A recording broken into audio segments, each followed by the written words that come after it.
Talk it like Loose D. Ladies and Gentlemen. Also meine Damen und Herren, wir sind jetzt hier bei der 4. Folge von Loose D. Herzlich willkommen! Oh! What? Yeah! Ladies and Gentlemen, Loose D is back! Der Y,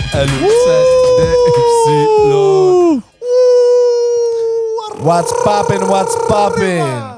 Ladies and Gentlemen, wir sind wieder da. Es ist time für... Loose D. Yeah, Ihr müsst you uns- know, ihr müsst we uns wieder know. ertragen. Danke vielmals, dass ihr eingeschaltet habt.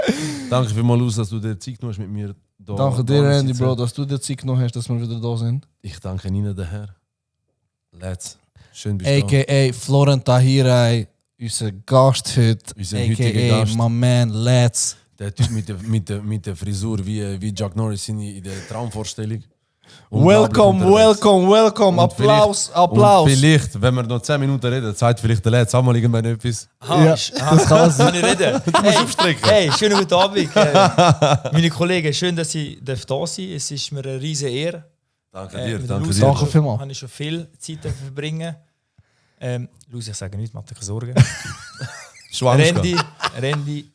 Randy oder Randy? Randy. Ah, sorry. Aber- Auf Amerikaner. Aber ja. weißt du, so wie du das sagst, ist das so sympathisch, dass ich fast meinen Namen möchte wechseln. Nein, aber eben nicht. Ja, Bro, nicht mal meine Frau spricht den Namen so gut aus, wie du das gerade gemacht hast. Ich kenne aber einen. Ah, wirklich? Das ist ein ganz wilder.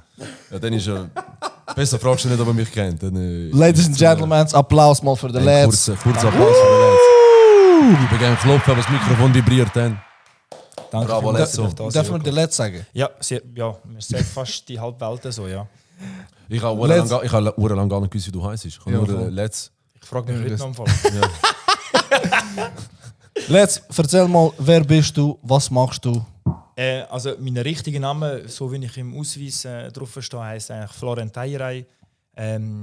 Ich bin im Kopf würde ich sagen 23, aber auf dem Ausweis steht der Ich würde 35. sagen, 20 natürlich. Und ausgesehen wie 28. Das ist eine Kunst. Ja, 35, Alkoholiker, habe schwerwiegende Probleme. Aber nicht Alkoholiker ist keins. Ist kein Problem. Ist es etwas Gutes davon? Nein, Spaß beiseite. 35. Bin eigentlich heute Unternehmer, habe das große Vergnügen, mit vielen Menschen zusammenzuarbeiten, in verschiedenen Richtungen. Komme eigentlich ursprünglich ganz früher mal nicht auf der Baustelle sein, bis ich mal gemerkt habe, dass es nicht für mich ist. Und dann bin ich schnell mal in so Finanzen, Versicherung gekommen. Und dort mein Talent dürfen schnell merken oder respektive bemerken, mit Menschen dürfen zusammenarbeiten und mit ihnen eine Vision, einen Traum zu kreieren. Und heute stehe ich da mit etwa 12 Unternehmungen. Ich fokussiere mich eigentlich oder hauptsächlich nur mit Startups, weil dort sehe ich mein Talent, das ich anbringen kann, das ich unterstützen kann.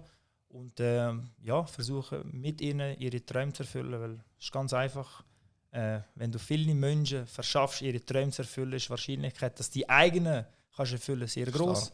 Darum ist das Mindset sehr stark. Ich denke ein bisschen anders, muss nicht richtig sein für jeden. Ich will niemandem zu nahe treten, aber ich habe eine straight Ansicht. Erfolg kommt vom Tugend, vom Machen, vom Tun. Vom Reden wirst du jetzt schwanger. Ja. Auf Punkt gebracht, ja. Ja, hat nur Maria geschafft. Nur Maria hat es geschafft. Sie hat es geschafft. Erzähl mal, Let's, deinen genauen Werdegang. Vielleicht ist es interessant, du bist Du jetzt ein hast von erfolgreicher... Baustelle ist vorher gesagt. Ja, was, voll. was Ab dem Zeitpunkt eben. Also, ich bin ursprünglich vom Kosovo, wie fast jeder Zweite in der Schweiz. Also da ist jetzt 2 von 3. Ja, Da an dem Tisch. Eben, ja, ich weiß nicht, ob der Luz mehr von Venezuela ist langsam. No, por Claro, favor, por claro, favor. claro. Du hablas español, mi Mucho amor. gusto, Los. Nein, also Spaß beiseite. Ich bin hier aufgewachsen, durfte das Schulsystem geniessen von der Schweiz. Habe natürlich meine Zeit verbracht, mehr meinen Kameraden zu ablenken und mich selber auch und nicht auf den Schulunterricht zu konzentrieren. Das führt dazu, dass man halt nicht die besten Noten hat und nicht die besten Voraussetzungen hat, irgendwie eine geile Lehre absolvieren. Das heisst, ich hatte nicht viele Optionen. Ich Ich kann Arzt werden oder Architekt. Ist leider nichts daraus geworden. Ich habe das Naheliegendste gemacht und das ist etwas mit Autos. Ich habe eine Lehre gemacht, ich glaube, ein A-Lehre war es. Als Automonteur. Damals hat es noch gegeben, ich weiß nicht, ob es die Berufsbezeichnung heute noch gibt. Und habe sie angefangen, habe sie gestartet. Autos, macht mir Spass, habe ich gedacht. Ja, nicht lang gegangen. Ich habe gemerkt, es ist nicht nur das Wahre. Ich glaube, ich bin nach 2,5 Monaten haben sie mich rausgerührt. Ja, weil ich einfach nicht bei der Sache war. Ich bin tendenziell heute noch ein sehr grosser Träumer. Ich habe immer von der grossen, weiten Welt geträumt. Für mich war damals Karibik immer so ein Traum gewesen. Im Fernsehen sind so Werbungen gekommen. Und dann habe ich die immer wirklich mit wow, das ist mein Traum. Und wirklich, ich habe tagtäglich geträumt, dass ich irgendwann mal so eine Reise antreten. Und ja, dann habe ich mal die Lehre angefangen und dann abgebrochen. Ich bin Albaner, das verstehen nur Albaner. Ein albanischer Vater lässt kein albanisches Kind daheim, arbeitslos damals, heute ist es ein bisschen anders. Und dann hat mein Vater nicht lange gezockt, er hat gesagt, du, ich gebe dir 2 Wochen Zeit. Nach 2 Wochen entweder findest du etwas oder ich habe etwas. Ich nach 2 Wochen nichts gefunden, er hat nicht lange gezögert, komm mit. Und dann 10 Minuten später bin ich auf der Baustelle gewesen, keine Ahnung, was ich machen muss. Da hat er mir Aufgaben gegeben. Und dann schubsdiwups bin ich Gipser geworden. Ja, dann bin ich auf der Baustelle gewesen, mit 17. Ich habe eigentlich nicht wollen, bis der Chef von meinem Vater kam, du, was machst du da? Ich so, du, ich weiss es auch nicht. Ich bin einfach da. Ja, der Typ zwingt mich. Willst du mich adoptieren? Stell dir vor, der Vater hat ihn einfach mitgenommen und er war gar nicht angemeldet gewesen. Das sind so original Dunenfings. Wirklich. Da sag ich so, du willst mich adoptieren? So, nein, was machst du wirklich? Du, wirklich, der hat mich einfach mitgenommen. Und dann, ja, dann hat er ein bisschen Mitleid gehabt. Du, komm, fang doch als Hilfsgipser an. Weil in der Lehre, ja. Wenn du schon musst, wenn, wenn dich dein Vater nicht einlässt. Und ich, okay. Und dann hat er mir gesagt, ja, was ich verdiene. Dann hat er mir gesagt, ich gebe dir 3000 Stutz. Minke, ich habe 3000 Franken gehört. Ich denke, ich habe mich schon in Karibik gesehen. Ich schon gedacht, die Welt gehört mir, oder? Ja. 3000 Franken, ich natürlich. Du hast schon Kokosnüsse am Pflücken von der Palme. Schon, ich war parat gewesen. Ja. Kannst du ein bisschen näher reden? Ich war parat gewesen, tut mir leid. Ich habe zu wenig Erfahrung mit so Standards. Ja, dann gibt es da. Meine Herren, was kann man sich vorstellen? Morgen aufstehen, sich umziehen, bei Minusgraden. Also, das ist im Nachhinein ist das eine der schlimmsten Zeiten in meinem Leben gewesen. Und da fragt man sich einfach eins: Man lebt das Leben und viele glauben da an das weitere Leben und das soll leider mal so sein. Aber für mich war immer die Frage, ist es das, was ich will? Und ich habe wirklich, ich habe mir das Eis, glaube ich, habe den Traum Karibik immer verfolgt. Und wir reden jetzt von 18? Ja, ich bin 17,5. 17,5. Okay. Und bei uns ist halt stark, du musst das Geld heimbringen, es darf wirklich keine Pause dazwischen sein. Aber ich habe immer gewusst, ich wollte mehr. Und wenn du dich fragst, bei dieser Kälte und du lüpfst 2 mal 20 Kilo Granulsäcke, Ja. dann lüpfst du die an Stegen, Uhren runter und dann plötzlich hast du nicht mehr kalt, sondern du schwitzt vor Im Winter, im tiefen Winter. Ja. Tiefen Winter. Und dann dazu habe ich geraucht und dann habe ich mir eins geraucht und gesagt, du, ganz ehrlich, das ist nicht das, was ich will. Ich warte nicht auf den Beruf, weil der Beruf hat mir sehr viel beigebracht. Er hat mir gebracht, was es heisst, sehr viel zu arbeiten. Gute Erfahrung in dem Fall. Gute Erfahrung vor allem. Auch mit Menschen zusammenarbeiten, die einen Beruf annehmen müssen und sie wollen ihn vielleicht gar nicht annehmen. Ja. Aber sie sind nicht bereit oder haben zu viel Angst, eine gewisse Sicherheit zu verlieren. Und dann ist halt, irgendwann mal ein Kollege gekommen, und der ist eigentlich immer Schulkollege, so ein Böck. Plötzlich legt er einen Anzug an. Ich so, Mike, was läuft mit dem? Sieht gut aus plötzlich. Gut, plötzlich Anzug. Sie wahrscheinlich von der Hochzeit, von der Schwester angelegt. Kommt er, du, was machst du? Besser als das Kleid von der Schwester. Ja, kann man sagen. Und dann, ja, was machst du? Ich bin jetzt Finanzberater, ich bin finanziell unabhängig. Mike, das wurde noch nie gehört, finanziell unabhängig. Ich so, ja, kann ich das anmachen? Ja, sicher. Kannst du gut reden? Ich so, ja, komm mit. Und so hat es angefangen. So bin ich in die Versicherungswelt hineingekommen.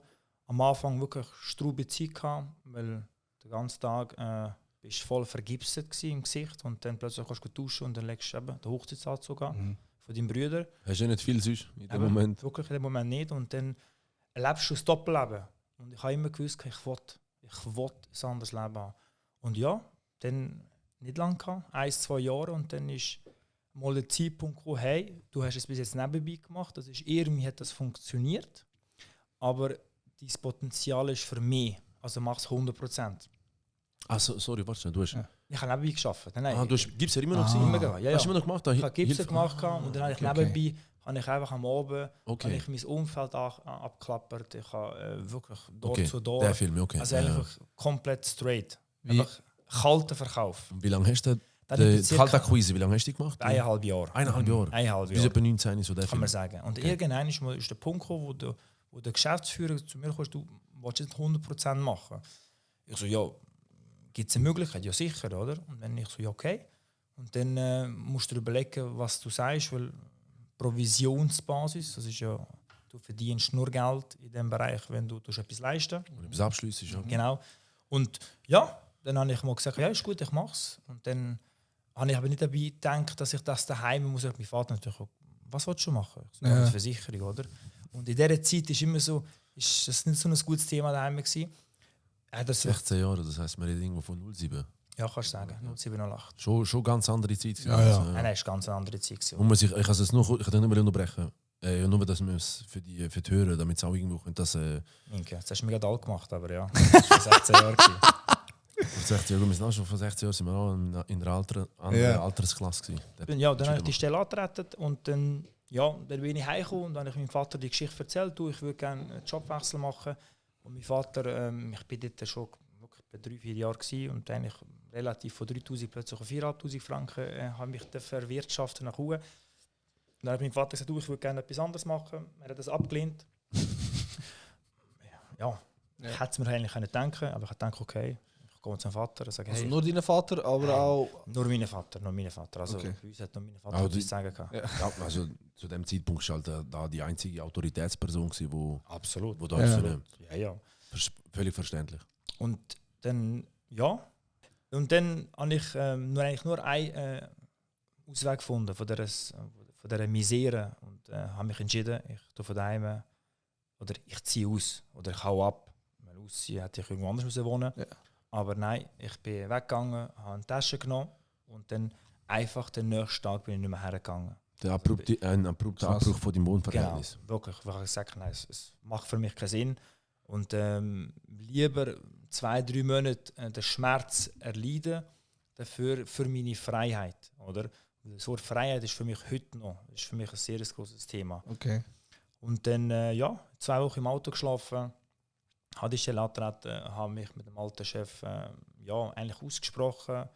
Er hat wirklich ein gutes Gespräch, er hat gesagt, du, ist gut, verstehe ich. Ja, Schweiz halt kein Problem, oder? Sie wird auch Kündigungsfrist, die haben nicht eingehalten, das Geld zurückgehalten, das ist auch normal. Aber ja, ich habe mich für diesen Weg entschieden. Für meinen Vater ist eigentlich immer, ich habe gewusst, ich kann nicht mehr zurück, weil du kannst nicht einmal 2 Tage fehlen und sagen, hey, da bin ich wieder. Ja, das Gesicht kannst du nicht wieder zeigen. Das geht nicht. Und nach 3 Wochen habe ich dann wirklich ein Telefon bekommen von meiner Mutter und dann, dass mein Vater mich gerne gesehen. Ich habe eine Frage gestellt, zwingt er mich immer noch in die Baustelle oder auf die Baustelle? Und sie sagte, nein, er will mit dir reden. Und dann ist er gekommen, der hat mich ausgesprochen, hat nicht viel Wie gebracht. nervös bist du vor dem Gespräch? Was soll er sagen? Skala 1 bis 10, wie kann man das jetzt einschätzen? So? Das gibt es gar nicht. Das ist, ich habe das wirklich, das glaube ich dir. Skala musst du näher Ja, finden. ja. Das ist, ich glaube, das Gefühl haben wir alle gehabt, wenn man richtig scheiße Pot Ja, hat voll. oder ein richtiges Problem hat. Und dann muss man mit einem Menschen reden. Wobei, ein Problem ist ja in dem Sinne eigentlich nicht gewesen. Für ihn schon. Ja, genau, für ihn für schon, ihn. aber für dich eigentlich nicht. Es ist einfach Aber wirklich eine Meinungsverschiedenheit. Du meinst in der, in der In der Familie? Familie. In der Familie. Ja, gut. So ist es der ein Aspekt, grosses ja. Problem gewesen, weil Ja. wir Albaner das so. Du bist erzogen Gelebt. worden, du folgst. Ja. Aber Aus dem Aspekt definitiv. meine Herren, definitiv. ich kann dem Menschen gar nicht böse sein. Ja. Weil der ist von einem Land gekommen, wo er das Leben lang unterdrückt wurde, hat müssen flüchten für ein besseres Leben, kommt mit 0 Deutschkenntnis in die Schweiz und dann Kennt nur das. kennt nur das und sucht Sicherheit. Der Mensch, der keine Absolut, Sicherheit hat, Das Grundbedürfnis Sicherheit. Nummer 1, ja. Genau, und für ihn ist einfach eine sichere Einnahmequelle auf einer Baustelle. Er hat es nicht böse gemeint, aber Kannst du mir auch nicht böse nehmen. er hat nicht verstanden, dass die Sicherheit, die er sucht, er selber ist, hätte er nicht gut geschafft, wäre er gekündigt worden. Das ist wieder das Denken vom Menschen. Und ich habe immer gewusst, die Sicherheit bin ich, weil wenn ich 10-mal nicht gekommen wäre, oder ich bin jetzt 2 Wochen nicht gekommen, er hat die Kündigung akzeptiert. Ich weiß nicht, ob er mich zurückgenommen hat, aber er hat es akzeptiert. Ja. Das heisst, Sicherheit bin ich gewesen. Und dann habe ich ihn angeschaut. Dein Vater, oder? Ja, mein Vater. Ja. Ich habe einen Trick 77 herausgefunden. Ich habe ihm gesagt, Vater, los, ich verstehe deine Bedenken, ich habe es gelöst, aber wegen dem musste ich gehen. Weil du willst einen sicheren Lohn, ich habe einen Fixlohn bekommen. Mein Vater, Fixlohn? Ja, ich verdiene nicht auf Provision. Ich habe ihn angeschaut, ich habe immer auf Provision verdient. Ich habe gesagt, ich verdiene 4000 Franken fix. Also Und dabei hast du gar nicht, nichts. gar keinen Fixlohn gehabt. Nichts, du gehst zu nichts, habe ich gehabt. Nichts habe ich gehabt.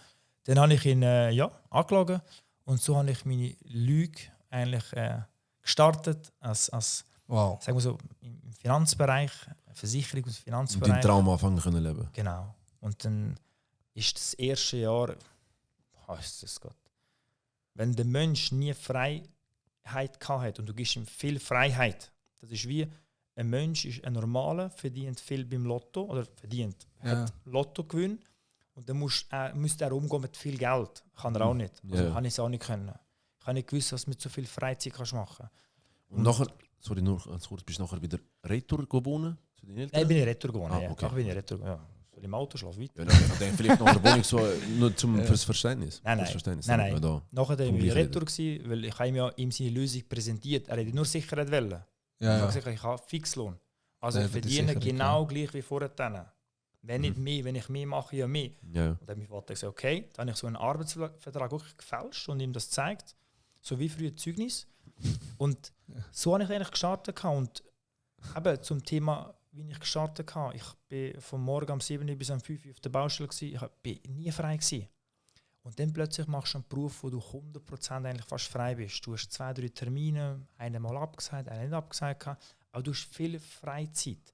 Und wenn der Mensch viel Freizeit hat und in dem Alter, habe ich nicht gewusst, was machen. Also habe ich eigentlich viel Geld verbraucht, das ich nicht hatte. Also muss ich sagen, das Geld, was ich verdient habe, da gehst du mal einen Kaffee gehen, da gehst du mit einem Kollegen essen trinken, weil du hast ja Zeit. Die Termine waren alle am Abend, es waren 1-2 Termine. Durch den Tag hast du ja Zeit gehabt. Was machst du? Kaffee da, Kaffee dort, 5 Franken da, 10 Franken da. Und dann habe ich die 4000 Franken nicht immer aufrecht behalten. Und dann musste ich sie Leute pumpen. Und dann irgendwann ist mir etwas Geiles eingefallen. Ich habe einen guten Leumund. Was mache ich? Ich nehme 15'000 Franken Kredit. Boah. Und du Löcher decken und gegen Ende Jahr, wenn der Bonus kommt, kann ich es dann zurückzahlen. Alles auf einmal. Problem gelöst, niemand weiß. Roulette, Jackpot. Nicht einmal Steuererklärung, Nein, nichts. Ja, brutal. tipptopp. Sogar Steuern kannst du abziehen, weißt du? Ja, besser.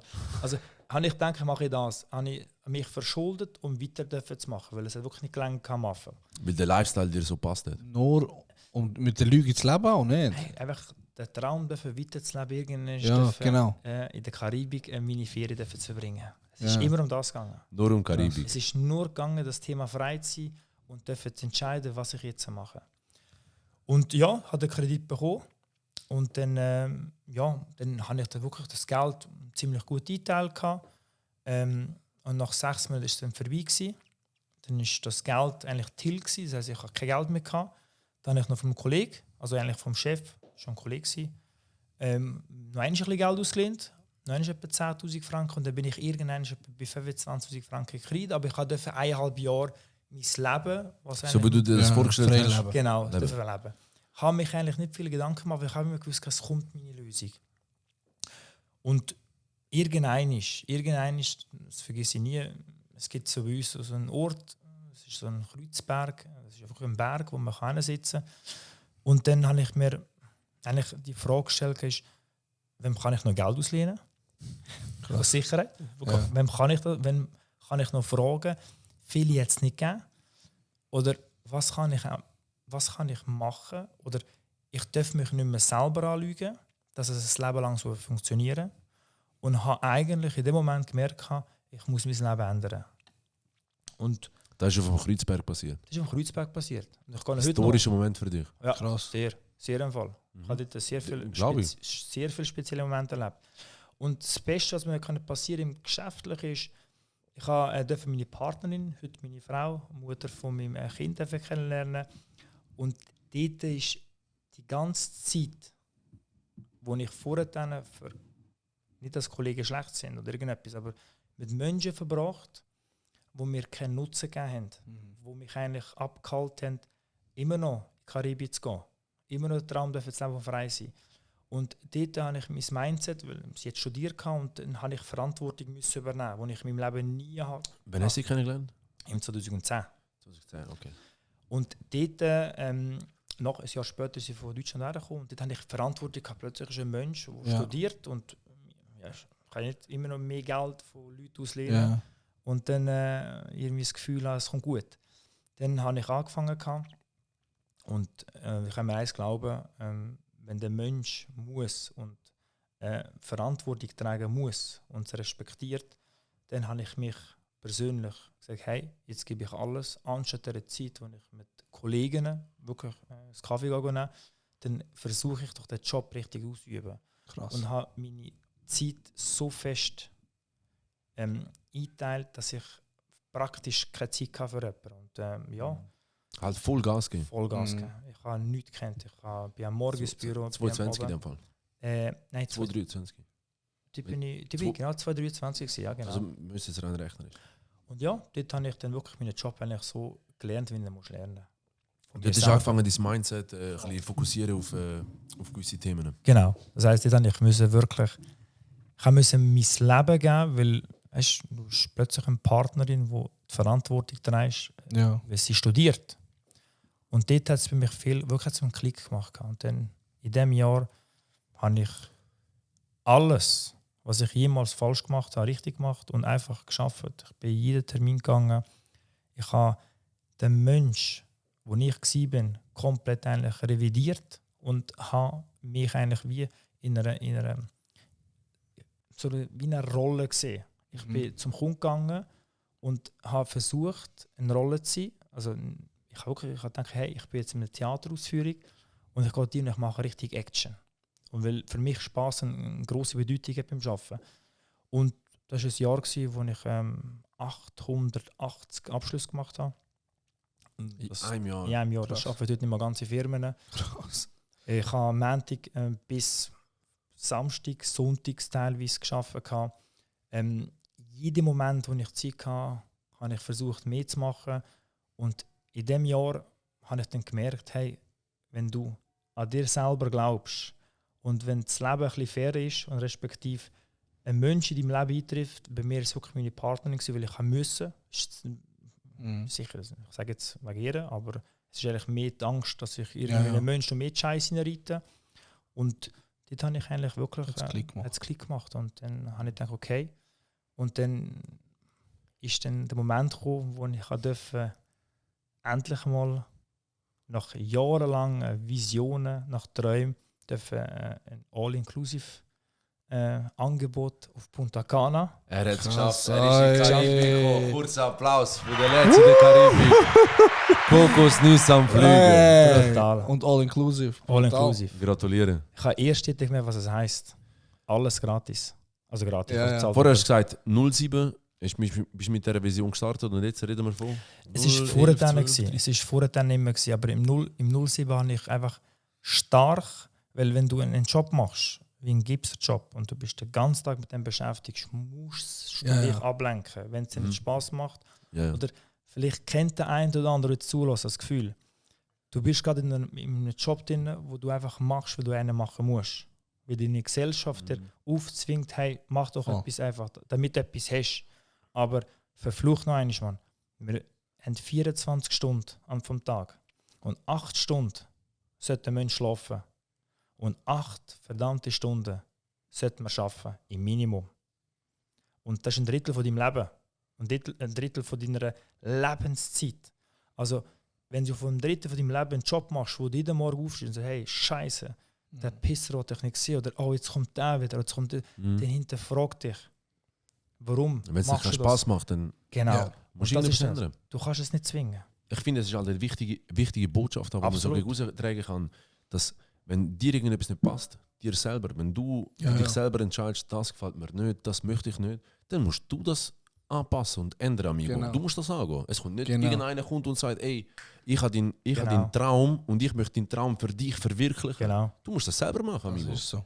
Und genau aus dem Aspekt habe ich dich schnell fragen, du hast vorher gesagt, bei dir jetzt Klick gemacht, damals, zu dem Zeitpunkt, den du vorher angesprochen hast, hast du irgendwie einen Gedanke, irgendein Mindset, wo dich begleitet hat, ein Buch gelesen, oder wie kann man sich das vorstellen? Wie könntest du dir selber, wenn du jetzt in dem Status, wo du jetzt bist, dich selber wirst treffen von 08, 09, dort umeinander, wo du noch ein bisschen am wild umeinander Kaffee trinken warst, wie ich das vorher rausgehört.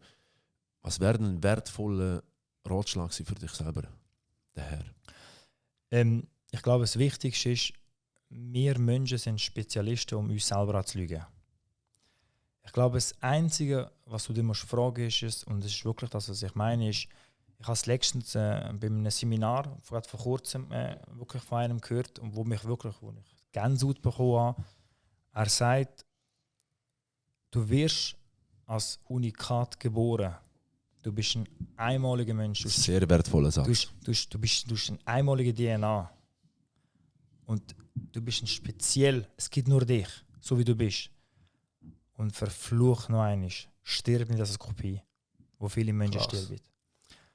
Und das ist Ich würde gerne etwas. unterstreichen, die Aussage. Unterstreichen. Das ist Sehr einfach schöne das. Wir leben in einer Gesellschaft, wo halt, weißt, hinterfragen mal, warum 99% der Menschen 1% vom ganzen Geldsystem besitzen und Ja.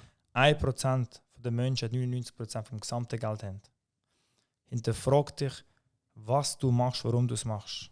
Weißt, wir reden hier wirklich, weißt, es gibt natürlich gewisse Einflüsse wie gesundheitliche Aspekte, die wir berücksichtigen. Absolut. Die Ja. tun wir raus da. Weißt, es geht darum, du bist Macht ja auch gesund. keinen Sinn, über das zu diskutieren. Genau, du bist gesund. Gott hat dir alles geschenkt. Du bist in einem Land drin, wo, vergiss Amerika, das Land, wo wir da sind, hat uns so viele Möglichkeiten, die es Ja, kann politische Sicherheit, Es ist finanzielle. alles da. Das ist- wenn der Mensch einfach etwas als Spaß macht und ich werte nicht den Job, weil für mich die grösste Hochachtung sind Menschen wie Krankenschwestern oder Altersheim, Menschen, die Leute begleiten. Weil das ist der Weg, wo wir gehen wollen. Wo die Zeit geben, um jemanden zu begleiten, Feuerwehrmann, das ist die Polizist. grösste egal. Hochachtung. Mhm. Aber wenn du einen Job machst, und das ist wieder das, wo du nicht als tiefgründig, als Spaß empfindest, oder? Wo ich jetzt zum Beispiel bei dir los, wenn ich sehe, wie du viel Passion hast in dem, was du machst, und sehe, dass du am Sonntag für dich Schaffen normal ist, Ja. dann muss ich mir nie Sorgen machen, dass du einen Burnout bekommst. Ich muss mir nie Sorgen machen, du kommst Ja, Depression über. Ich muss mir dir nie Sorgen machen, dass du irgendwie einmal mal ins Loch hineingehst. Außer das ist das Alkoholproblem. Aber das ist, der Ferie. das ist das. Wir leben in einer Gesellschaft, Ja, wo, das ist einfach, richtig, wo ja. immer fetter wird. Wir tun uns ungesund ernähren, wir schauen nicht auf sich und hat das Gefühl, es kommt gut. Und dann fragt man sich, warum ich? Warum hat mich das getroffen? Ja, Warum voll. komme ich Krebs über? Warum komme ich das über? Ja, die Ähm, sind wir schon alle schon gewesen bei dem Moment. Das Leben gibt dir das, was so. Das Leben ist ein Spiegel. Und der Spiegel ab und zu gefällt dir auch nicht. Ja, voll. Aber es ist immer noch du. Das ist so. Es gibt zwei Möglichkeiten. Du nimmst den Spiegel an und das ist für mich etwas, wo ich sage, hey, nimm ihn an und versuch die Sichtweise von dem Spiegel zu verstehen, was aktuell in der Situation ist, damit du dich so fühlst. Versuch zu verstehen, was dich daher gebracht hat, wie du dich fühlst. Und wenn du Akzeptanz zeigst, es ist komplett okay, dass du dich schlecht fühlst. Es ist komplett okay, dass aktuell im beruflichen Leben nicht alles perfekt läuft. Aber es ist nicht okay, dass du die Situation nicht akzeptierst und nicht reagierst. Und einfach sagst, hey, schon gut, es wird besser. Und das ist für mich etwas, Message ist, wir sind wundervolle Geschöpfe und wir haben alle Voraussetzungen, wo wir können uns glücklich machen können. Ich werte nicht auf Menschen, ob er jetzt viel Geld hat, wenig Geld hat. Ich werte nur auf Menschen und das meine ich wirklich so ist, jeder Mensch, der einen Job macht, den er nicht aktuell liebt oder eine tiefgründige Bedeutung hat, wird langfristig nicht glücklich werden. Und er wird nie seine Träume erfüllen. Weil er beschäftigt sich sich abzulenken mit dem, was er aktuell macht. Und Ablenkung oder Vergleiche machen, wenn du da im Leben anfängst, dann ist schwierig. Ist halt, ich finde, das ist so, wenn man jetzt da den politischen Vergleich möchte herbeiziehen, ich finde zum Beispiel, wenn man jetzt von Wahlen redet, jemand hat keine Meinung, sagt, hey, politisch interessiert mich, das interessiert mich voll nicht. Ist für mich voll okay, wenn du sagst, du möchtest dir da keine Meinung bilden diesbezüglich, du möchtest keine Meinung die öffentlich präsentieren, in deinem Umfeld mitteilen. Wenn du das nicht möchtest, ist für mich voll okay. Aber wenn du das machst, dann darfst du in meinen Augen, wenn du dich aktiv dazu entscheidest, keine Meinung zu haben, dann darfst du nicht über das, was nachher passiert, darfst du nachher nicht urteilen. Darfst du nachher nicht sagen, weißt, wenn du jetzt sagst, wenn du nicht Gas gibst, wenn du nicht alles gibst in dem, was du am machen bist, ob du es jetzt gerne machst oder nicht, wenn du es nicht gerne machst, dann musst du schnellstmöglich etwas finden, wo du gerne machst, wo du eine Passion drin siehst, wo du dich selber siehst, auch in ein paar Jahren, nicht nur übermorgen und am Dienstag und in ein paar Tagen, sondern wo du dich dann wirklich sehen kannst. Weil in meinen Augen kannst du dich dann nicht darüber beklagen, wenn du nicht aktiv etwas machst. Das ist genau das gleiche, wie vorher schon angesprochen. Das ist so. Es nimmt niemand etwas für dich, deine Entscheidung, und tut sie verbessern, tut sie in eine bessere Situation platzieren. Das Problem ist Randy. Machen wir ein Beispiel. Ich lasse dir sehr gerne zu. Daher. Und wir nehmen dich als Beispiel. Bitte schön. Würdest du sagen, dass du deine Schwäche kennst? Ja, wahrscheinlich. Vielleicht nicht die grösste Schwäche, aber ich. Okay. Würdest du sagen, dass du deine Stärken nicht kennst? Du selber. Persönlich Stärke und Schwäche plus minus abwägen kannst du es ja. Würde ich meinen. Was wäre logischer? Würdest du deine Stärken verstärken oder würdest du deine Schwächen stärken, damit sie kompensieren kannst? Was würdest du machen? Ich würde lieber, was ich selber lieber mache, mache, ich würde gerne meine Schwächen entschwächen. Okay. Und ich sage, das ist genau der Weg, wo viele Menschen gehen. Etwas, was seine Schwäche ist auch das, was du nicht gerne machst. Mhm. Und etwas, was du nicht gerne machst, ist für dich ein Zwang, um es besser zu machen. Somit würde ich dir einen Tipp geben, wenn ich darf. Sehr gerne. Randy, du deine Stärke stärken, weil das liegt dir. Das macht dir mehr Spaß. Und deine Schwäche versuchst du kompensieren mit etwas, was du einfach kannst delegieren. Ich werde nie, ich bin ein sehr schlechter Bürokrat, also ein Treuhänder und ich werden nie Freunde werden. Mhm. Aber ich habe schnell gemerkt, dass ich in diesem Bereich Menschen kann für mich gewinnen kann, die meine Schwächen kompensieren und ich mich nur auf meine Stärke konzentriere. Mhm. Wer mich kennt, weiß ganz genau, was ich meine. Also, ich werde nie richtig perfekt schreiben. Jetzt danke ChatGPT, wie das heisst, bin ich nicht schlecht drin. ChatGPT. Aber schnell verwechseln mit LGBTQ, irgendwie verwechselst du. Das ist legitim. Weißt, alle dürfen sie wie Absolut, absolut. Ja, immer. Nehmen wir das beiseite. Genau. Und das ist für mich ein Message. Viele Menschen sagen, hey, ich versuche irgendwie seine Schwächen zu verbessern, aber etwas, was du nicht gut machst, wirst du nie gut können. Ja. Mhm. Und das ist etwas, was ich sage, das fängt wieder im Mindset an. Jeder Mensch hat gewisse Schwächen, aber es gibt immer etwas, was sich kompensieren kann. Das ist wie in einer Partnerschaft. Es gibt etwas, was seine Frau macht, es gibt etwas, was du machst. Und es hat mit dem zu tun, was mit der Leidenschaft zu tun ist. Und das empfehle ich dir auch. Also ich empfehle dir, tu das, was du tust. Du hast sehr viele Fähigkeiten, wie ich merke. Also, und gemerkt habe und erlebt habe. Vor allem erlebt. Dich muss man erleben. Das ist ein Unikat für sich. Ich habe noch nie einen Menschen gesehen, der so viel Sprache kann. Ich habe noch nie einen Menschen gesehen, der so kommunikativ ist. Ja. Mega, danke schön. Ich habe noch nie so viele Menschen gesehen, der so Krebsbemalung im ganzen Körper hat. Aber das ist eben das. Der Mensch sucht immer oder versucht das, was er nicht gut macht. Ist alles abwäschbar, Mama? Ja, okay. Sonst kann man dich wieder bemalen. Und es ist das. Das ist für mich alles im Mindset drin. Viele Menschen gehen den Weg. Es gibt viele Verschwörungstheoretiker, wie sie immer heißen. Auch die haben recht von dem her, aber du musst immer den logischen Weg gehen. Der logische Weg ist der richtige Weg drin. Und alles andere macht keinen Sinn. Wir sind jetzt ein bisschen vom Thema abgeschweift, wo du erzählt hast wegen Punta Cana. Also ich finde es schon interessant, mega, was wir da schon gehört haben. Du hast deinen Traum erfüllt. Du bist in Punta Cana gewesen, in der Karibik. Also es ist von meinem Traum ein Abschnitt gewesen. Ja, ein Abschnitt. Ja. Du hast all inklusiv können leisten. Du bist dort gegangen, hast deine Ferien gemacht. Aha. Hast du nachher Das war dein Traum erfüllt gewesen, oder hast du, wie ist es weitergegangen? Habe ich ehrlich gesagt gedacht, los, aber hast du mal das Buch gelesen? Welches Buch? Hast du irgendwo ein Buch gelesen? Aha. Ich hatte jetzt vor kurzem schon. Irgendwie glaubt es niemand in dem Raum, dass der Loser ein Buch gelesen hat. Nein, gerade von einem, wo ich ein Bild für sein Buch gemacht habe, hat er es mir geschenkt und ich so, da muss ich es lesen. Okay, also, wenn das Buch aufgetan hast, hast du mal Kapitel 1. Ja. Ich habe selber ein paar Bücher lesen, aber erst später, sehr spät sogar. Und für mich ist die Reise, ich war dort gewesen, und ich habe mir Aventura habe ich nur wegen dem gelost. Damals. Uhren? Aventura, Aventura. da die Obsession. Obsession, genau. Ah, Romeo Santos. Also Hermanitos, ja genau. Und ich habe das wegen dem gelost damals. Ich war dort gewesen, und ich habe es erreicht.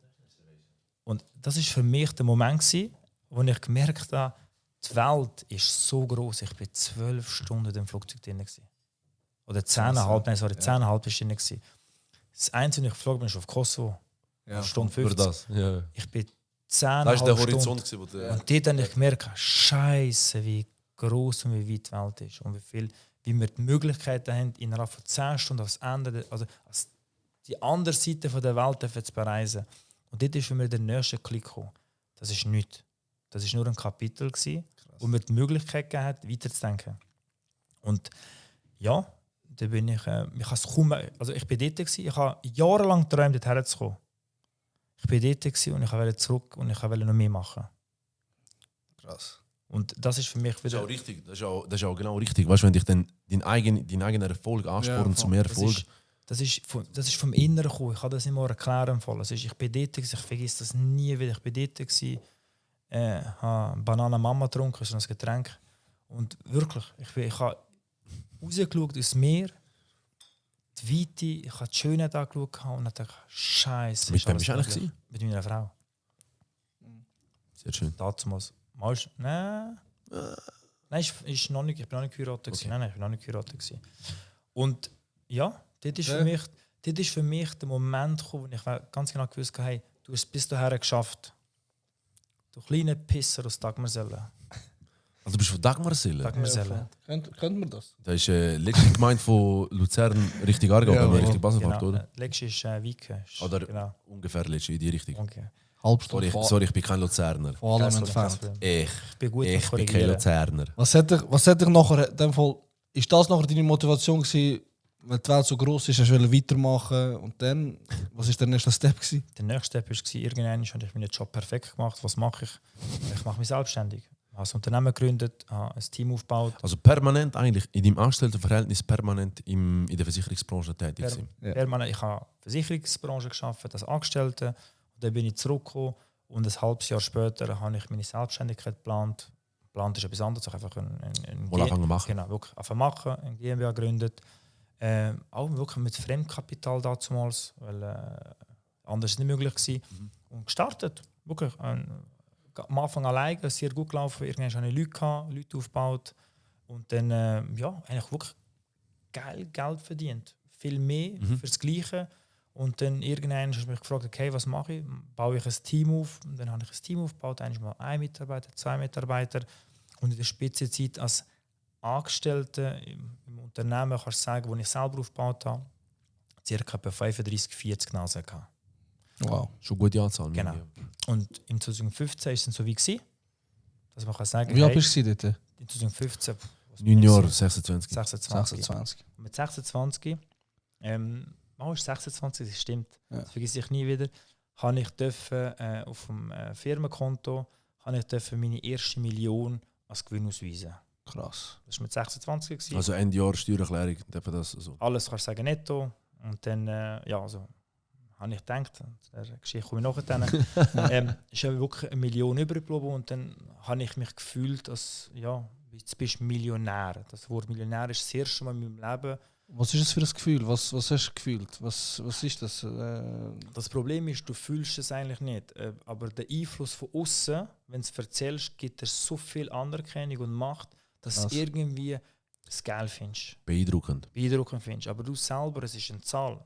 Es ist nichts anderes. Es ändert ja nichts. Es ist nur, ob diese Zahl 3 steht oder 7 oder 2 Millionen, es ändert dich ja an. Ich habe in der Lehre für 600 Franken verdienen, habe gedacht, das ist viel. Ja. Und was gibt es 3000 Franken verdienen? Ich dachte, ich habe die Welt erobert und ich darf als Selbstständiger dazu, was in der besten zwischen 35 und 40.000 Franken verdienen. Weil ich habe keine Mühe mit Beträgen zu nennen von dem her. Krass. Und für mich ist es einfach, der Mensch gewöhnt sich an Geld an, aber einfach die Wertung von außen, von Kollegen, Umfeld, Familie, wenn du halt sagst, hey, ist das viel? Sagst du was? Und jetzt bist du Millionär und bla bla bla. Es war viel gewesen. Und ja, dann, wie ihr wisst, ist Provisionen nicht gleich Provisionen, die verdient sind, sondern du hast eine Haftung drin. Und dann, dann ist ein Jahr später es ist eine größere Stornenwelle gekommen. Und so schnell der Höhepunkt gekommen ist auch der Tiefgrund gekommen. Es ist 1,6 Millionen Stornen reingeflattert. Die persönliche Rezession war intensiv gewesen. Genau, kannst du sagen. Weil der Mensch, weil ich bin sehr stark im Aufbau gewesen, aber damals hatte ich wenig Ausbildung. Ich habe ihn aufgebaut und das erste Mal das Unternehmen, es ist eine größere Gruppe gegangen und haben sich abgespalten gehabt. Und dann bin ich von 35 plötzlich, 8, 9 Leute. Und dann, wenn ein grosses Unternehmen, in der Zeit ist es eben so gross gewesen, kein Personal hat, bringt es kein frisches Blut mehr, respektive keine frische Provisionen und Abgänge hast du da. Ja, dann... das war dein Tiefpunkt? Das war der Tiefpunkt. Und ich Wir kann reden sagen, ein Jahr später, du kannst sagen, mit 27,5 hatte ich den Tiefpunkt gehabt. Und ich kann sagen, ich habe über 1 Million Schulden gehabt. Krass. Was machst du denn? Stellst du die gleiche Frage? Wie jeder andere auch, Konkurs melden? Ist es das Richtige für mich? Was mache ich jetzt? Und das ist auch wieder das, wenn ein Mensch, also ich am Anfang gesagt habe, wenn du viele Leute, die im Lotto gewonnen haben nachdem sind sie entweder in psychische Probleme hineingekommen oder in Schulden fallen, weil sie nicht umgehen können. Das war bei mir nicht anders gewesen. Wenn du viel Geld verdienst und nie viel Geld gehabt hast, dann weißt du, wie umgehen mit dem. Wäre ja schön, könntest du dich langsam daran akklimatisieren. Eigentlich würde ich in der Lottogesellschaft empfehlen, jeder, der gewinnt, möchte mit ihm in Therapie 6 Monate und dann geben wir ihm Geld. Darum, dann, nichts an mehr. Dann mit 27, hey, alles verloren, denkst, was machst du automatisch? Pflichtmäßig musst du dich anmelden. Hey. Und dort ist mir das erste Mal, ich würde heute behaupten, es ist das grösste Glück von meinem Leben, weil es hat gleich ein Happy End gegeben. Und ich habe irgendwann mal, das vergesse ich nie wieder, ist im Flug von Napa zurück. Mein Bruder hatte einen geheiratet, hat einen Polter-Weekend organisiert. Und ich habe gemerkt, weißt, du fühlst dich nicht gut. Du hast das Problem, du kommst zurück und dann bist du gegangen in eine Reise, dann bin ich in ein Flugzeug reingekommen. Und dann hatte ich meine erste Panikattacke gehabt und Im Flugzeug? 3 Stunden von Zypern, von Napa zurück ins Zypern. Und ich nicht gewusst, was ist. Ich so, Scheiße, was ist Herzinfarkt? Leute, die das haben, verstehen, was also ich das ist meine. nicht passiert, du hast das das so gedacht, du hast Panik gehabt, vielleicht ist es ich das. hatte Panik. Ja, Panik nonstop, also 3 Stunden. Und das hat sich eingebrennt bei mir. Und ich habe lange gebraucht, wirklich, bis ich verstanden was es war. Aber eben, und da kommt wieder das Leben, da kommt wieder die Fairness vom Leben und das Vertrauen in sich selber und im Körper. Wenn irgendetwas sagt, dass nicht gut läuft, vertraue auf deinen Körper, er gibt dir Signale. Er meldet sich. Er meldet sich. Jetzt gibt es 2 Möglichkeiten. Nimm es an, akzeptiere es und los auf ihn, weil er meint es ja gut mit dir. Ja. Weil eine Panik hat, ist eine Angst. Und Angst ist ja nichts Negatives. Das schützt uns ja vor Sachen. Ja. Also Tiere flüchten und wenn sie flüchten, tun sie meistens noch schiessen, weil sie Angst haben. Das ist etwas Gutes. Das ist eine Reaktion, wo wir, das wird uns Aber eine natürliche Reaktion. Ja, eine natürliche Reaktion. Aber natürlich hast du in dem Alter und dann noch als Albaner bei uns, darfst du keine Schwäche zeigen. Ich habe wirklich lange gehabt. Hast du auch niemandem erzählt, oder? Niemand erzählt, nur in den Ängsten, aber geh mit Menschen reden, dass du das hast und nicht, also, das ist nicht selber. Und irgendein ist wieder im Kreuzberg, das vergesse ich wirklich. Ich komme sogar noch gerne zu, wenn ich darüber nachdenke. Wieder im Kreuzberg habe ich einen alten Schulkollegen gesehen, am Joggen. Es hat geschneit. Das ist brutal, es hat geschneit, dann sehe ich den. Ich schaue ihn an. Bist du der? Ja. Und dort hat er gemerkt, also nicht der Schulkollege, wo der wegen der Finanzberater, wo du den... Nein, das ist ein anderer. Aber ein maximaler Zug. Nein, das ist einer, mit dem bin ich wirklich, kannst du sagen, Kindergarten. Okay. Bis zur Kante. Da war das Spaß beiseite. Dort war und dann habe ich ihn gesehen. Schnell den Lebenslauf und pusht. dort bin ich das erste Mal, habe ich wirklich nicht weiter gewusst. Es ist nicht weggegangen, ich habe alles mögliche, ich habe 1000 Jahre von Therapie gehabt. Und alles anders, ich habe immer noch 1,7 Millionen Schulden gehabt. Es hat sich nicht geändert. Es war immer noch der gleiche Moment gewesen. Und habe ich ihn gesehen und der hat mir etwas Gutes gesagt, aber ich habe ihn nicht richtig verstanden. Hey, wirklich, weil ich bin so in meinem Film drin war, ich habe die Menschen richtig verstanden. Und dann hat er gesagt, komm, gehen wir zusammen joggen. Weil ich bin mit Trainerhose unterwegs war. Und dann bin ich mit ihm joggen. Aber du hast nicht gut joggen eigentlich. Eigentlich nicht, ich bin durchgegangen, da oben gibt es so eine kleine Kapelle und dann hat ich durch eine Kerze und ich so, Gott, hilf mir, löse mir mein Problem. Wenn der Mensch nicht weiter weiss, fragt er immer Gott. Aber wenn es ihm gut geht, tut er sich Leider sehr nicht, selten ja. an Gott wenden. Und das ist auch ich so. Und dann habe ich ihn gesehen, dann bin ich mit ihm joggen. Und dann, an dem Moment, wo ich gemerkt habe, das ist einfach so für mich sinnbildlich gewesen, dass jedes Mal ein Mensch in dein Leben reinkommt, der aktuell muss dort sein, um dein Leben nicht im Griff zu bekommen. Ab dem Moment habe ich Sport angefangen. Ich bin jeden Tag laufen, ich bin Sport machen, ich bin ins Fitness gegangen, ich bin schwimmen. Ich habe mich so selber müde gemacht, dass ich auch wieder schlafen konnte. Und dann habe ich gemerkt, okay, kann ich mit dem umgehen? Und dann hat es 2 Möglichkeiten gegeben. Hey, weil die Firma Konkurs gehen lassen, ist für mich nie eine Option gewesen, weil wenn das eines machst, bist du weg vom Fenster. Und dann wäre mein Kapitel bei Kapitel 2 fertig gewesen von meinem Buch. Habe ich nicht machen. Und dann habe ich alles auf eine Karte gesetzt. Ich habe in der Versicherungsbranche bin hochspekulativ gegangen, habe hohe Risiko gespielt, habe wirklich 14, 15 Stunden Tag gehabt, habe alles Mögliche gemacht. Und ein Jahr später habe ich es geschafft, dass ich die 1,7 Millionen tilgen konnte. Wow. Und konnte Ein Jahr ist Ein intensiv. Jahr später. ein Jahr alle unternehmerische Schulden, weil privat hatte ich keine gehabt. Weil vielleicht hätte sie sogar Konkurs gehen lassen, aber die Firma, die es geschuldet hat, war eine Firma von einem Kollegen gewesen. Und machst du ja auch nicht von dem her. Ja. Und dann bin ich auf 0,0 gewesen und dann damals, das ist das heutige Unternehmen, wo ich tätig bin, haben wir gesagt, hey, look, du hast Unglaubliches geschafft. Und ich glaube, du bist ein Mehrwert für das Unternehmen und das, was du kannst, würden wir gerne können. Und das, was wir dir anbieten können, würde dir sicher dienen. Das haben wir gemacht. Win-Win-Situation. in dem Genau, Sinn. wir haben uns entschieden, einen Vertrieb zusammen aufzubauen, dass ich meine Firma anschließe als Unternehmen. Das ist die heutige SSM Partner AG. Und habe eigentlich mit den 1 Mitarbeiter, 2 Mitarbeitern im Aussendienst dürfen übernehmen. Und dort dürfen meine Karriere immer noch als Selbstständiger, so als Freelancer, aber dürfen in einem Tag von einer Partnerschaft, wo ich jahrelang zusammengearbeitet habe, mit ihnen zusammen etwas aufbauen. Und das ist eben das, weil dann habe ich gesagt, deine Stärken stärken und deine Schwächen kompensieren. Abgeben. Und abgeben. Und ab dem Moment habe ich verstanden, wie der Business funktioniert. Wow. Ich bin ein extrem guter Networker. Ich bin ein guter Menschenkenner. Ich kann gut mit Menschen. Ich bin rhetorisch.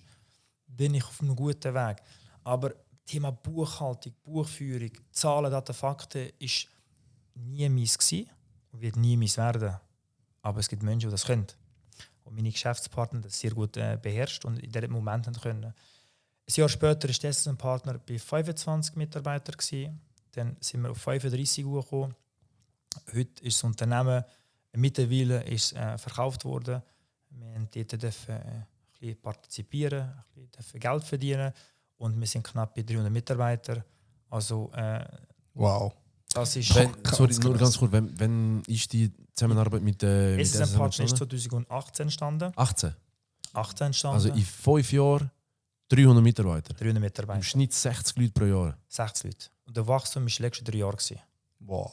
Also Enorm. enorm. Da hat einen Applaus verdient von, Ja. von unserem Gerät. Sicher. Nein, cheers. Cheers, cheers. Cheers, cheers. Mit sogar Zuschauern, cheers. Yeah. Ey, mega inspirierend. Und So. ja, dort habe ich gemerkt, genau das ist eigentlich der Schlüssel für meinen Erfolg. Ist immer, ich habe immer gedacht, ich muss das besser können, was ich nicht kann. Ich muss einfach das machen, was ich kann. Und Krass. das, was ich nicht kann, muss ich Menschen finden, die meinen Weg gehen wollen, gemeinsam seinen Traum zu erfüllen. Für den Weg. Es gibt Menschen, die sind hervorragend mit Zahlen. Es gibt Menschen, die sind hervorragend kreative Menschen. Und meine Fähigkeit ist einfach, ich will den Mensch eigentlich alles rausholen aus ihm. Die beste Version für sich selber. Das, ich denke, der Spruch sagt sicher viele Leute, aber es ist ja so. Ja, voll. Wir sind eine Version und wir können immer besser werden. Leute, nur schon zu dem Punkt, dass ich da ein bisschen anhänge. Ich kenne dich jetzt seit 2-3 Jahren. Ein bisschen länger. Schon? 2020 haben wir es kennengelernt. Ja, jetzt ist schon 2000. Boah, Zeit Es vergangen. sind 3 Jahre. Aber Nein, ja gut, jetzt wird es, ja. es Schon sind 3 Jahre. Eben, ja, 3-4 Jahre. Im Großen und Ganzen, durch ihn habe ich eigentlich kennengelernt, was heisst richtig träumen.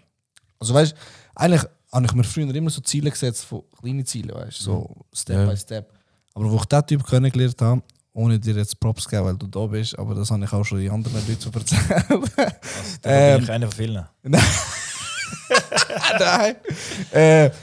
Hast du mir eigentlich so beigebracht, wie man richtig träumt und an den Traum glaubt und immer weitermacht. Und die Türe finde ich dich sehr inspirierend, weil du träumst gross. Und du sagst, ey, das habe ich auch immer früher gehört, wie du deine Mitarbeiter motiviert hast. Vergiss nie träumen. Und das prägt dich immer noch. Absolut. Du lebst das voll immer, träumst, dass ihr das Grosse anlängen könnt, dass ihr das könnt auch mal erleben und nonstop. Wie machst du das? Wie motivierst du die Leute? Wieso glaubst du an so einem Traum so fest? Wieso glaubst du an deinen eigenen Traum? Das ist eine wunderschöne Frage. Ja. Wenn ich nicht an meinen Traum glaube, glaube ich auch nicht an mich selber. Also ich würde meine Autorität, im Gegensatz, die ich zu mir selber habe, würde ich nicht ernst nehmen. Warum ich daran glaube, ist, Träume hat mir geholfen in meiner schweren Situation. Ich konnte Ressourcen ziehen, wo ich die Momente, wo es mir nicht gut gegangen ist, kann ich wie eigentlich als schöne Momente empfinden. Heute empfinde ich Gipsen nicht als schlimmen Job, weil ich immer Aventura gehört habe und tanzt dabei. Das klingt so schlimm, aber ich habe immer geträumt. Und das ist das Einzige, was uns Menschen eigentlich so verbinden. Das sind unsere Träume. Weil jeder Mensch hat einen Traum. Ob es ein guter Traum ist, ein schlechter Traum ist, ist jedem dahingestellt. Aber wir Menschen, von Afrika bis Angola, bis keine Ahnung wo, Venezuela, Peru, alle Menschen träumen. Und wenn der Mensch von der Träumen, ist es, glaube ich, das Inspirierendste, was der Mensch bieten kann. Und das ist für mich ein Aspekt drin, weil wer hätte gedacht, also mittlerweile führe ich Unternehmen von, also, wenn du überlegst, das Unternehmen zahlt mich Geld, damit ich 300 Menschen führen und lernen. Ich darf mit 300 Menschen einen Weg gehen, wir alle gemeinsam das gleiche Ziel haben. Wir wollen unsere Träume erfüllen. Ich will nicht für Geld arbeiten. Mich interessiert Geld nicht. Und glaub mir, das kann der Luz bestätigen. Ja. Es kratzt mich nicht. Geld ist für mich nur ein Mittel zum Zweck, um meine Träume zu erfüllen. Es ist eine super Sache. Geld ist Kraft. Geld ist nicht etwas Negatives. Es ist immer die Frage, wie wertest du Geld? Wie siehst du Geld? Geld kann viele gute Sachen machen. Die Frage ist, wie... Ja, zu dem Thema wollte ich nichts sagen.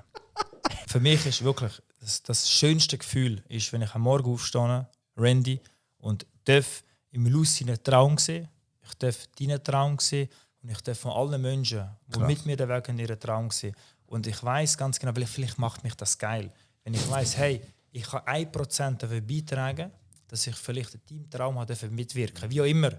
Beim Luz habe ich Stative. Also kann ich schon dafür mitheben. Ich bin froh, Stative gesagt. Ich habe noch nie so eine teure Assistent gehabt. Ja, wie eine Stange bin ich da gestanden. Ja, und ich gehe Risiken, Randy. Ich gehe Risiken. Ich bin aktuell beim Unternehmen, ja, beim Label tätig, wo ich mit dem IAZ habe, wo ich in meinem Leben noch nie gemacht habe. Ich komme nicht mal raus. Mal etwas Neues. Ja. Weil ich ins kalte Wasser springen. Ja. Weil wenn ich sehe ihm seine Sachen als Kunst und will die Kunst vermarkten als Geld und sehe, hey, du hast etwas Geniales, lass mich das vermarkten, lass mich die Inspiration sein im Background, wo ich das Ganze aufgleisen kann. Mittlerweile sind wir Label Nummer 1. Wir haben den grössten Hit geschrieben, was die Schweiz jemals hatte. Und das ist nur einer von vielen Unternehmen, wo vielleicht auch die Leute vielleicht kennen, aber mir geht es nicht mehr um das, mir geht es eigentlich wirklich um den Menschen zu begleiten und mit ihm einen Traum zu entwickeln. Weil mein Traum ist wirklich, das ist der einzige Traum, den ich habe, ist, ich will so viele Träume wie möglich erfüllen, weil ich so meinen eigenen Traum erfüllen kann. Wunderbar. Wenn wir das erzählen, wie wir, wo du gerappt hast.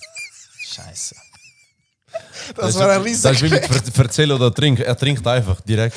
Erzähl, wir können entscheiden, ob wir es reinschneiden. Das Problem ist ja, ich habe ein paar gute Eigenschaften, aber auch ein bisschen schlechte Eigenschaften. Mich kann man einfach provozieren. Er ist zu mir, also ja, es sind gewisse Leute zu mir gekommen und gesagt, hey, Bro, ich muss ehrlich sagen, weil ich referiere und ich habe eine gute Ausstrahlung auf der Bühne, sagt mir so. Ich so, okay, ja, danke. Nimm mich zur Kenntnis. Ja, aber auch deine Stimme ist mega cool und so. Und ich so, Minke, was meint er? Ja, weißt du, Bro, du könntest auch rappen und singen und so. Und irgendwann, wenn das jedes Mal der eine sagt, glaubst du es noch, oder? Und dann hat er gesagt, ein guter Kollege, ich wollte den Namen nicht sagen, er war los. Ist zu mir gekommen und sagt er, Bro, traust du ein Lied machen und rappen mit Videoclip? Ich tue Videoclip machen, ich verrechne dir nichts. Das traust vom Los, das ist sehr gefährlich. Das traust vom Los. Wirklich. Und dann ich so, okay. So, ja, ich würde es sofort machen. Und ich weiss ja, wie man sich dort vermarkten. Ja. Und dann, ich bin überzeugt, ich würde sicher unter den Top 10 landen in der Schweiz. Und Ja, dann weltweit, niemals- global denken. Wir haben noch ein bisschen gerappt, also du hast noch ein bisschen gerappt. Wo reden wir da? Wo sind wir da geografisch? Wo befinden wir uns? Genau da ist es passiert. So, ja. Ah, Genau da da ist gegenüber. Studio Genau, genau da ist es passiert. Ich denke, du sagst irgendwo jetzt Nein, da ist nicht. am tiefen, dunklen Ort von Ja, Europa gesagt, irgendwo. Los, ist gut, wenn ich einen geilen Song habe und dass ich kenne den richtig. Und okay, dann 2 Tage später bin ich mit dem EAZ alias Arborama mit meinem Bruder. Ich grüße das Herz von da. Grüß gehen raus. Vegas, Baby, Vegas. Das ist ein bisschen Insider. Ja, mit ihm zusammengeguckt, ich so, Arbor, ich brauche einen Song. Ja, Bro. Also warte, du bist mit ihm... Wir sind wirklich Also, dort du bist, das ist jetzt voll im Ernst. Ich schwöre dir. Absolut. Also ja. voll im Ernst, Das dass ist du voll im einen Ernst. Videoclip Das ist- von dir machen, Nein. wie du Ich weißt, hab- ein Lied performst. Es ist so, gewesen, dass der letzte, ich habe ihm so Ich würde gerne einen Walkout machen. Ich habe ihn herausgefordert und dann, den nächsten Tag, habe ich ihm wieder geschrieben. Ich so, und Bro, willst du das Lied machen? Er so, ja, ich halte mein Wort. Und dann hat er mich wirklich gesagt, ja, Randy. dann mach den Termin. Randy. Das sind wir gegangen. Randy, der Typ ist zu mir gekommen, du schaffst es nie. Das Wort, du schaffst es nie. Nie. Das nie, das ist für mich, das gibt es nicht. Und seitdem hat er mich überzogen. wie Ich alt habe er ist, ja. ich habe das Lied gemacht. 2-3 Jahre, wann ist das her? Nein, letzten Monat oder nein, das nein. würde mir das Herz... Das ist der Grund, warum wir das Label gegründet haben. Das ist echt gut angefangen. Das ist der Grund, ja. Das ist eigentlich also der Grund, das ist falsch. Ja, ja. Das ist Initiative, gewesen, der Grund ist ein anderer. Gewesen. Aber Initiative war drin. Gewesen. Und so bin ich zum Arbor gekommen. So bin ich zu ihm gekommen. Sonst- Also Ja. einfach der nächste gesignte Artist bist eigentlich du. Oder ist das ist Mikrofon an die Wand gehängt? Nein, der Arbor hat mir gesagt, ich habe kein Talent. Und das Wort Kais hat dich so motiviert, dass du jetzt 4 Alben bringst in den nächsten 2 Ich bin Jahren. jetzt momentan dran. Songwriting. Nein, Spaß beiseite. Wir haben so gestartet. Ich habe ein Lied bekommen. Das Lied ist Legende. Das Lied habe ich wirklich. Wieso erfahre ich das erst jetzt? Ja, das Lied Es ist... ist wirklich. Das Lied, es ist. Wenn ich würde sagen, wie viel ich zahlte für das Lied, würden die Leute wirklich mich, ja. Wie kann das sein, dass ich das erst jetzt erfahre? Ja. Aber du, wie gesagt, komm zu mir und sag, es geht nicht, ich beweise dir, es geht.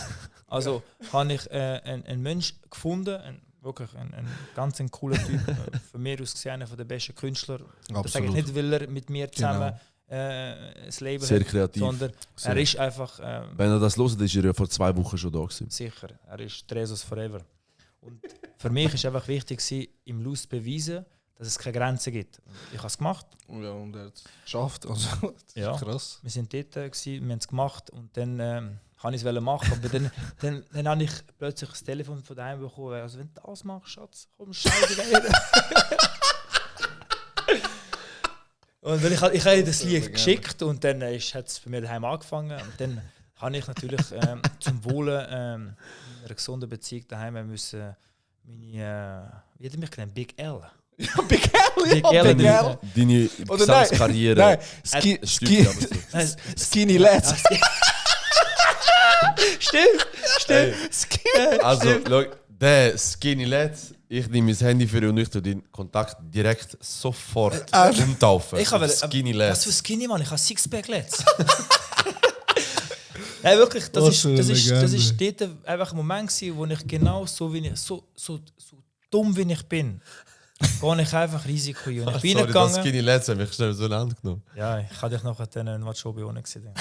Ist kein Problem. Aber genau das ist der Punkt, die Grenze, die du sprengst, wo du gar nicht mit dem zu tun hast. Du hast nicht. einfach voll Riesen drin. Legende. Wir jetzt bestätigen, weißt, aus dem Spaß und jetzt ist etwas, weißt, es sind 2 gesigned, es kommen noch mehrere, es ist voll, also Genau, das genau. Label in der Schweiz ist Also, das Beste, ich, momentan, also mit Abstand. Wer will uns? Ich weiß nicht. Und nein, schau, ich bin dort wirklich im Hintergrund. Aber das ist das, oder? Wir haben die besten Menschen in einen Topf hineingerührt, wir haben die besten Künstler. Ich würde sagen, so, im Finance-Bereich bin ich sicher nicht schlecht. Das heisst, ich habe gut Geld ausgegeben und das ist wichtig in der Musik. Und, wir In vielen Bereichen vom dürfen Leben. viele Clips drehen. Wir dürfen in Los Angeles eine gewisse Zeit verbringen mit sehr renommierten Personen. Wir sind mit Menschen in Berührung gekommen. Ich bin letztens wirklich. Da läuft neben mir ein Jamule, dann fragt er, wer ich bin. Und dann bist du mit Milano zusammen, dann geht es weiter. Also wirklich, dann Das ist bist krass, du mit all den grössten Künstlern zusammen. Und sie wissen, wer du bist, was du machst. Und innerhalb von einem Jahr expandieren wir ins Deutsche raus. Wir werden uns beteiligen an einer deutschen Firma, die auch genau den Bereich macht, damit wir genau dort Fuß fassen. Ich bin in einem Camp zusammen mit Loredana, habe sie kennenlernen. Wirklich ein wunderbarer Mensch. Und alle Kritik stimmen nicht. Eine Top-Frau, die genau weiß, was sie will. Und einfach dafür viel Zeit verbringen und alles mit Spaß. Und das ist für mich, glaube ich, der Moment, wo ich einfach sage, ich bin immer bereit für etwas Neues. Also wer zulässt und eine geile Idee hat, tun dich beim Ausmelden. Wir suchen noch einen Investor für unseren Podcast. Weißt du, bevor du jetzt vorher gekommen bist, sind wir kurz miteinander angeguckt und nach der ersten Folge haben wir Das ist gesagt, professionell, weißt nach der ersten Folge haben wir gesagt, du, wäre einfach nicht einmal so schlecht, wenn wir zuerst 2, 3 Sätze, was wir so gerne würden sagen, was wir gerne würden machen, dass wir das einfach schnell aufschreiben. Haben wir doch am ersten Mal gemerkt. Und nachher, ich frage vorher so, der Letzte. Ich habe ja bis jetzt nur privat mit dir zu tun. Ich habe noch nie geschäftlich oder wie auch immer zwischen anderen Sphären mit dir im Kontakt stehen. Und ich frage so, was macht eigentlich der Letzte? Und was sagt er mir? Sagt er mir, der Letzte? Und du weißt, der Luz, wenn der Luz irgendetwas beschreiben muss, wenn er rhetorisch sich beteiligen muss an einem Gespräch, dann ist das schon mal schwierig. Ja. Mega. Nachher sagt er vorher zu mir, der Letzte. Ja, der Letzte hat Visionen. Der Letzte hat Visionen. Ja, stimmt. Der Letzte ist er hat Visionen, er ist da. Und ich so, ja, das sagt mir jetzt nicht so extrem viel, weißt du? So, aber nach dem Gespräch mit dir, und nicht, ist ja nicht so, dass ich von null müsste starten Ich habe gesagt, ich habe auch noch gesagt, dass wir ohne Problem, also wir müssen nicht viele Fragen stellen, weil du sehr viel kannst reden. Nein, das ist kein das kein Problem ist. So, falls eine Krankheit ausfällt, wird er einspringen. Dann haben wir gerade einen Ausfallpartner, Ja, den wir da könnten wählen. Das ist, Aber meine Fragen sind effektiv plus, wieso ich eigentlich das jetzt noch kurz intervenieren will. Der Luz sagt vorher so, ja weißt, der Letzte, ich habe ihm angerufen, ja weißt du, alles klar und so, dass er vorbeikommt. Also der Letzte so, ja, er kommt. Ich so, easy, ich bin davon ausgegangen, weil er hat mir gesagt, du hast ihm zugesagt. Und dann sagt er so, ja, aber weißt du, der Letzte gesagt, er stellt uns Fragen. Ja, so, ja, aber das ist nicht ganz unsere Ideologie, die wir hier verfahren. Wir würden gerne Fragen stellen und die andere Person... Wegen dem mache ich sie nicht. er hat mir gesagt, Weißt du, was für einen Namen geben? Er macht mich kaputt. Weißt du, für einen Namen geben? Weißt du, für einen Namen geben? Nicht mehr lose die. Letzte, nein, Nein. Lose die skinny. So, ja, Nein, Spaß beiseite. Nein, look, Skinny, der Luz hat viele Referate dafür zulassen, respektive müssen aufnehmen vom Unternehmen, wo er einen super Job macht. Und das Thema Vision ist weit, ist riesig. Weißt. Aber grundsätzlich geht es wirklich, an dieser Stelle ist jeder Mensch, der das Gefühl hat, er ist für etwas nicht gemacht. Ich verspreche, dass du bist es gemacht, nur glaub fest genug daran. Lieb dich selber. versuche so wenig wie möglich mit meinem Umfeld über das zu reden, weil, soll ich sagen, dieses Umfeld gibt dir Ratschläge, aber er ist nicht du und er ist nicht in dieser Situation. Und auch nicht, ja, eben Weißt, vor allem nicht in dieser Situation. Ja. Und das ist, der Mensch, es sieht so viel verschieden und du nicht werten über irgendetwas, sondern Ganz hab wichtig. deine Chance. Respekt an allem, das ist für mich eine Grundvoraussetzung. Und alles andere ist in der Liebe, in der Tätigkeit, was du machst. Und für mich ist einfach, look, Vor allem am Machen. ist es so, ich bin aktuell, baue ich wirklich, ich bin auch in der Baubranche tätig. Aktuell mache ich ein Hotel mit 41 Räumlichkeiten. Ich habe keine Angst vor grossen Investments drin. Ich habe keine Angst vor grossen Risiken. Warum? Egal was passiert, egal wie viel Geld ich verliere nur Geld. Krass. Ich verliere mich selber ja nicht. Ich bin reicher an Erfahrung. Darum ist für mich ein Investment, egal wenn ich in den Menschen Geld auslehne, ist es für mich Intensive ein Aussage. Unterstreichen euch die. Könnt ihr schnell Zeit steppen, dass man die nochmal zuhören kann. Und das ist für mich einfach ein Message nach Hause. Für mich ist jeder Mensch ist wertvoll, jeder Mensch Auf verdient. das kann man anstoßen. Ja, Rigi Regiru. Trinkst du. Trinkst Genau. du. Willkommen in der Zentralschweiz. Genau.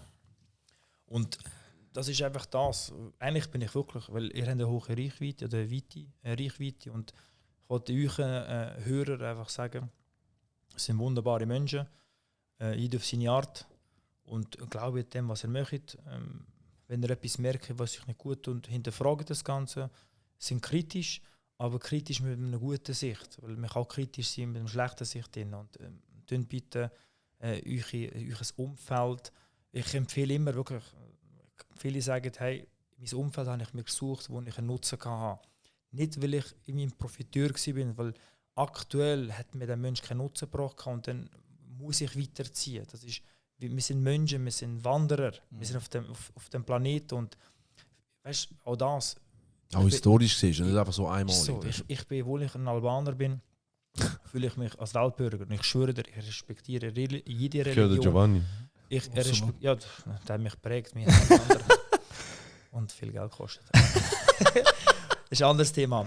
Aber trotzdem ist das für mich einfach, wir sind in dieser Welt und wir haben so viele schöne Momente, wir haben so viele schöne Länder. Ich bin sehr oft in Thailand unterwegs. Ich versuche wirklich jeden Tag mein Leben zu leben.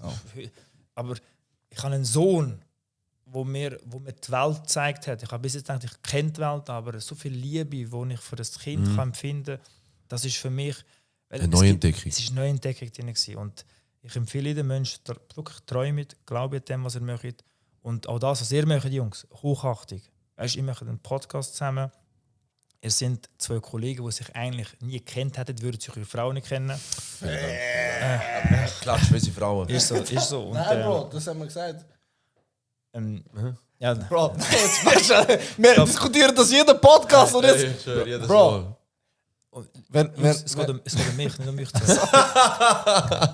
Okay, sorry, nein. Aufmerksamkeit Wir diskutieren das nächste. Also warte. gut, Weißt du, wie wir uns kennen? Ja, ist gut. Das ist eine Frau. Ich frage eine andere Frage. Nein. Eure Frauen oder ich würde beide scheiden, würden immer noch Kollegen sein, das ist etwas anderes. Also ich schon, ja. Ist jetzt fertig, Cut. Schön haben wir das besprochen miteinander. Nein, darum, wirklich Hochachtung, Jungs. Wirklich, was ihr Dankeschön. möchtet. Sehr, sehr und grossen Dank und Ich bin appreciate jederzeit that. bereit, in jeder Form dürfen euch zu unterstützen. Und wirklich möchtet weiter, lebt euch einen Traum. Ich bin überzeugt, wenn ihr weiter möchtet, werdet ihr die Schweiz übernehmen. Alleine schon Lucys Lachen. Ich habe gesagt, das Lachen. Ich habe gesagt, für das Lachen musst du eigentlich Geld zahlen, dass du das Genau. hörst. Und das gehört. Und wenn deine Rhetorik ist gut, für das, also bist du ein Schweizer, alles andere ist mit Deutsch. Aber ich bin froh, dass das mal jemand sagt. Nein, Ja, Es ist, wow. normalerweise ist immer, schau, du hast es gesagt mit einer Aussage, Imperativ. So, du hast es direkt gesagt. Weißt du, was Imperativ ist? Übersetz mal. Lassen wir es aber mit einer direkten Aussage.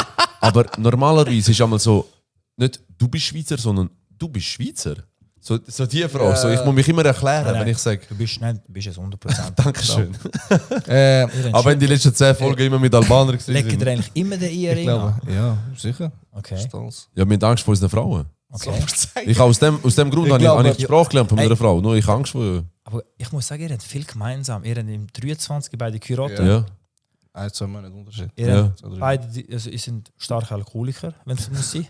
wenn es muss sein. Also wir sind da nur am Wasser trinken, dass wir da Werbung machen für Wasser. Inspirierende Rede, sehr schönes Vielen Dank. Schlusswort jetzt von dir, Let's. Wirklich Schade, mega. gehst schon heim. Schade, ich zahle dir eins, Bro.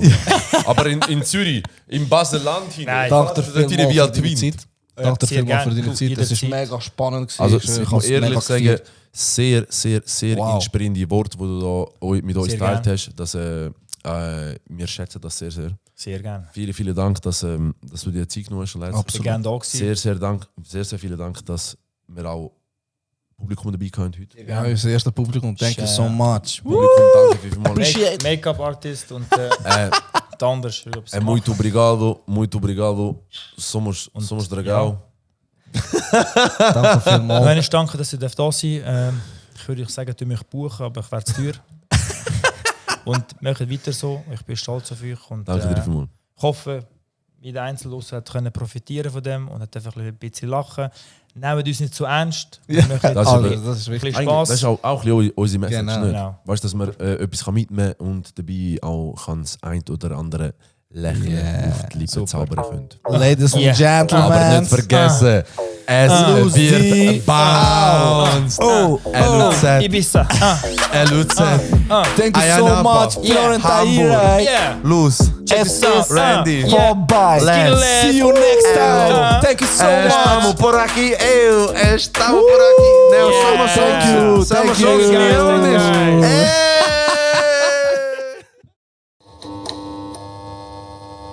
Talk it like Loose D.